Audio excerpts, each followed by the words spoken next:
All of you Kashif right की जानिब से एक मोस्ट इंपोर्टेंट वीडियो के साथ आपके पास आया हूँ।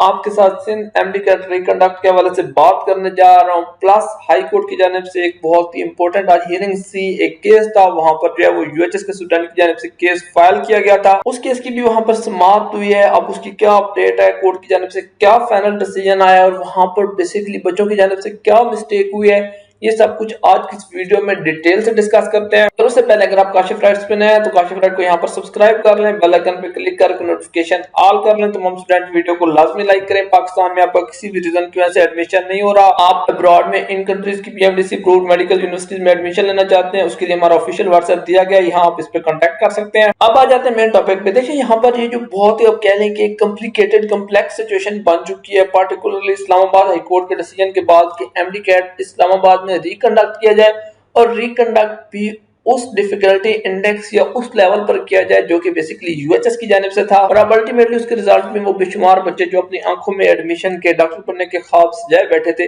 ने उन सब की उम्मीदों पे, उन सब के ख्वाबों पे जो है वो पानी फेर दिया है। इस वीडियो में मैंने डिटेल में आपके साथ एक्सप्लेन किया है कि ये क्या इशू है, इसमें जो है वो मेरिट किस तरह 97 को क्रॉस करेगा। आप ये वीडियो जरूर चेक कर सकते हैं अगर आपने अभी तक चेक नहीं की। अब इसी वीडियो में मैंने आपके साथ सिंध एमडी कैट के हवाले से भी बात की थी कि वहां पर क्या इशू चल रहा है, आईबीए सक्खर क्या कहता है, आईबीए कराची क्या कहता है। आज की इस वीडियो में भी स्टार्टिंग यहीं से करते हैं, हम सिंध एमडी कैट से जो है वो कंटिन्यू करते हैं। देखिए बेसिकली प्रॉब्लम ये है, जो चीज मैंने लास्ट वीडियो में बताई थी कि आईबीए कराची कहता है कि भाई हमने ये एमडी कैट कंडक्ट नहीं करवाना। इस एमडी कैट के चक्कर में जो है वो जस्ट बदनामी है, उसके सिवा और कुछ नहीं है। बट आईबीए सक्खर जो है वो यहाँ पर विलिंग है।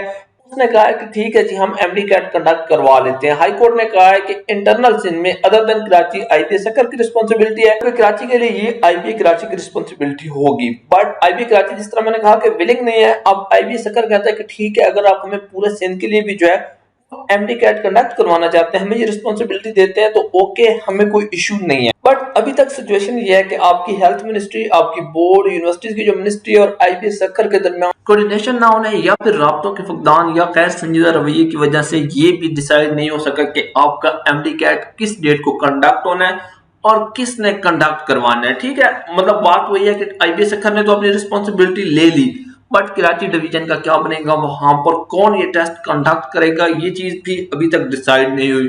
कोर्ट की जानिब से बेसिकली यहाँ पर जो है वो 4 वीक्स का टाइम दिया गया था कि 4 हफ्तों के अंदर अंदर आपने एमडी कैट कंडक्ट करवाना है। यहाँ पर आप देखिए वो कह रहे हैं कि जस्ट 20 डेज जो है वो पेंडिंग है, इन 20 डेज के अंदर अंदर आपका एमडी कैट रिकंडक्ट होना है। बट इसकी डेट या बाकी कोई भी डिटेल अभी तक फाइनलाइज नहीं हुई, अनाउंस नहीं हुई।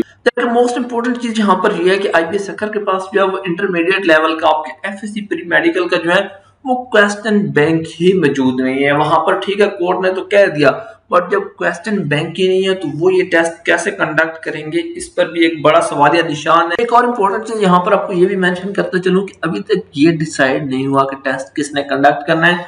बट आईबीए सक्खर के अंदर वो जो आपका आप कह लें कि लीकिंग माफिया वगैरह होते हैं या जिस तरह एमडी कैट लीक होता है, वो सारे सिलसिले अभी से स्टार्ट हो चुके हैं। अपनी डीलिंग वगैरह या बाकी तमाम मामला स्टार्ट कर दिए हैं, आप सोशल मीडिया पे चेक कर सकते हैं, उस पर भी नेक्स्ट वीडियो में बात करते हैं। अब बात कर लेते हैं इस्लामाबाद हाई कोर्ट में केस के हवाले से। देखिए बेसिकली यहाँ पर केस ये है कि यूएचएस के एक स्टूडेंट की जानिब से एक पिटीशन फाइल की गई थी इस्लामाबाद हाई कोर्ट में। वहां पर कोर्ट से कहा गया था हमें भी यूएचएस के एमडी कैट में जो है वो ग्रेस मार्क्स मिलने चाहिए। हमारे साथ भी वहां पर नाइंसाफी हुई है। अगर आप शी जुल्फकार अली भुट्टो के जो स्टूडेंट हैं उनको इंसाफ दिला सकते हैं, एक ऐसा इंसाफ जो बहुत सारे बेशुमार और स्टूडेंट के साथ जो है वो नाइंसाफी में कंसीडर होता है, तो फिर हमें भी ग्रेस मार्क्स मिलने चाहिए। और वो यहाँ पर एक मोस्ट इंपोर्टेंट चीज वो स्टूडेंट जो है भूल गए थे, जिस चीज को उन्होंने यहाँ पर इग्नोर किया, वो यहाँ पर समझने वाली चीज ये है कि बेसिकली अगर ये चीजें इस तरह होती कि किसको इंसाफ मिल रहा है, किसको इंसाफ नहीं मिल रहा, किसके साथ ज्यादती हो रही है पाकिस्तान में, अगर ये सिस्टम ऐसे बन जाता तो फिर तो इश्यू कोई नहीं। बट अनफॉर्चुनेटली ये चीजें ऐसे नहीं चलती। जब आप कोर्ट के पास जाते हैं तो कोर्ट यहाँ पर ये देखती है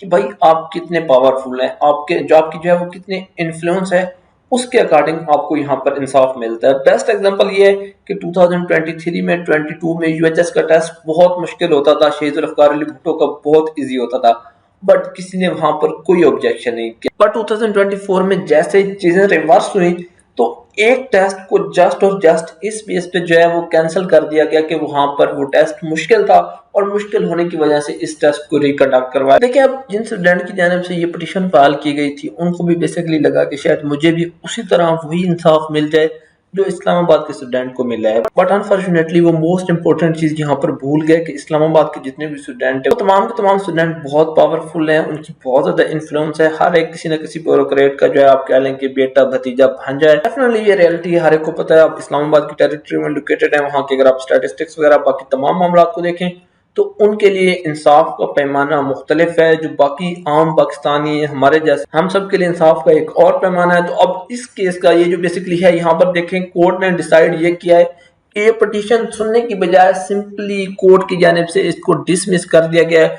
उनकी जानिब से कहा गया है कि हम ये केस सुन ही नहीं सकते, हम इसको डिसमिस कर रहे हैं क्योंकि ये वाला जो मामला है ये हमारी हदूद में नहीं आता। जुरिस्डिक्शन यानी कि इस्लामाबाद की हदूद को बुनियाद बनाते हुए यूएचएस जो है वो चूंकि इस्लामाबाद की हदूद से बाहर लोकेटेड है, तो उस वजह से ये पिटीशन आपकी डिसमिस हो गई है। अगरचे यहाँ पर आप देख सकते हैं ये केस जो है वो अगेंस्ट फेडरेशन ऑफ पाकिस्तान यानी कि पाकिस्तान गवर्नमेंट के अगेंस्ट था, उसके इंस्टीट्यूट पीएमडीसी के अगेंस्ट था। अब पीएमडीसी तो इस्लामाबाद में लोकेटेड है, वहां पर कोर्ट जो है यूएचएस को पीएमडीसी के थ्रू ऑर्डर कर सकती थी, उनको बुला सकती थी। बट प्रॉब्लम क्या है कि केस हम जैसे पाकिस्तानियों की जानिब से फाइल हुआ है, तो उन्होंने कहा है कि ठीक है जी, इस केस को जो है सिंपली हम इसको सुनते ही नहीं है भाई, ये जो मामला है ये हमारी हदूद में ही नहीं आता। एनीवे अब दुआओं के सिवा क्या कर सकते हैं। Thanks for watching.